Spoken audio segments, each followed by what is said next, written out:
Hi everyone! One thing I love most about snakes is their skin and how they feel. Snakes come in so many different colors and patterns, and they're all beautiful. I always notice that whenever I show someone a snake and they've never felt what a snake feels like before, they're always surprised by how they feel. Their muscles feel a little bit rubbery, and most snakes have very smooth skin that feels soft and supple when you touch it, and it's always surprising to people.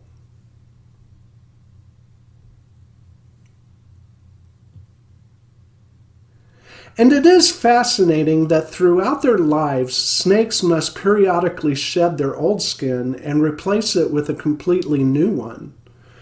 And snakes are always at their most beautiful right after they've shed their skin.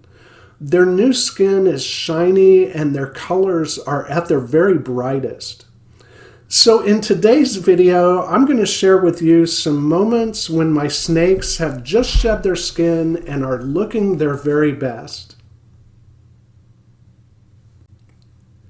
A few videos back, I talked about maintaining the humidity in the snake's enclosures, and I showed Jerry in his hide after having what looked like it would be a very bad shed. Well, as it turned out, a few soaks in his water bowl, and Jerry got all of the stuck shed off and is looking as stunning as ever. One thing I like about this stump in Jerry's enclosure is that it has just enough room for Jerry to go underneath it, and he can scrape his back on it. And this is just what Jerry did. He soaked in his water bowl for a while and then crawled around under the stump and scraped all the stuck skin off.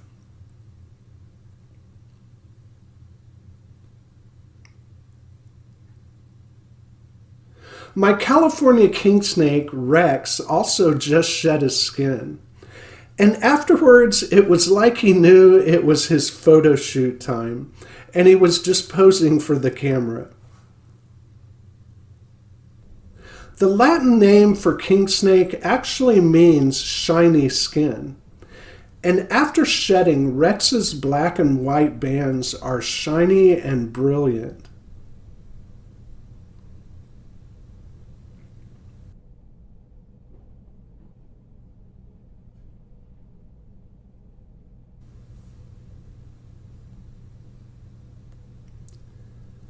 And both of my garter snakes, Daryl and Carol, have recently shed their skin. Carol had a perfect shed, and I actually hung it on the wall over here, but I'll show you first what I did to preserve it. This skin was about a week old, so it was kind of dried up, so I gave it a quick rinse in some water, but not too much.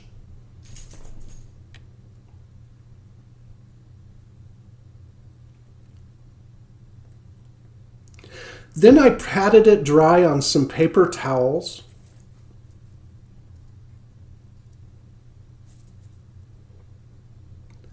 Then starting at the chin, I cut down the middle of the belly scales only, all of the way to the tail.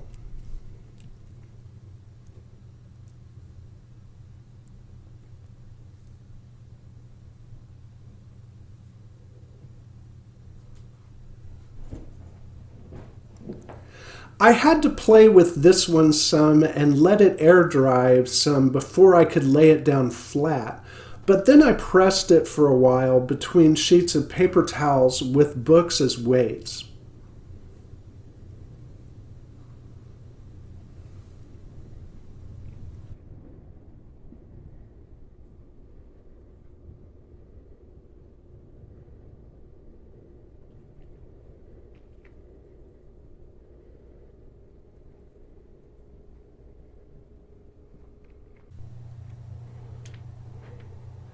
And now when you come into the reptile room, it's one of the first things you see.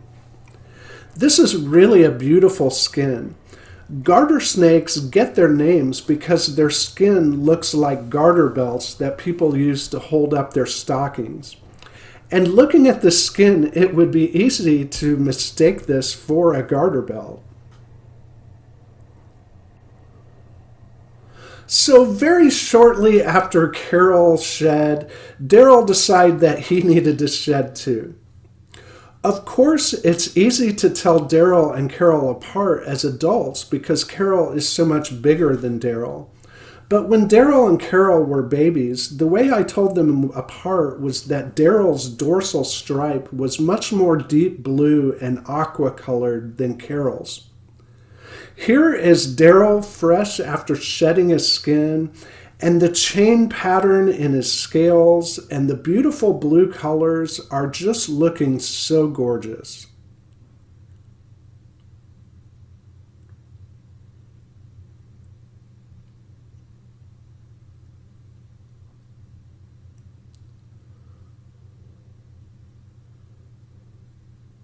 That's all I got today. I hope you enjoyed the video.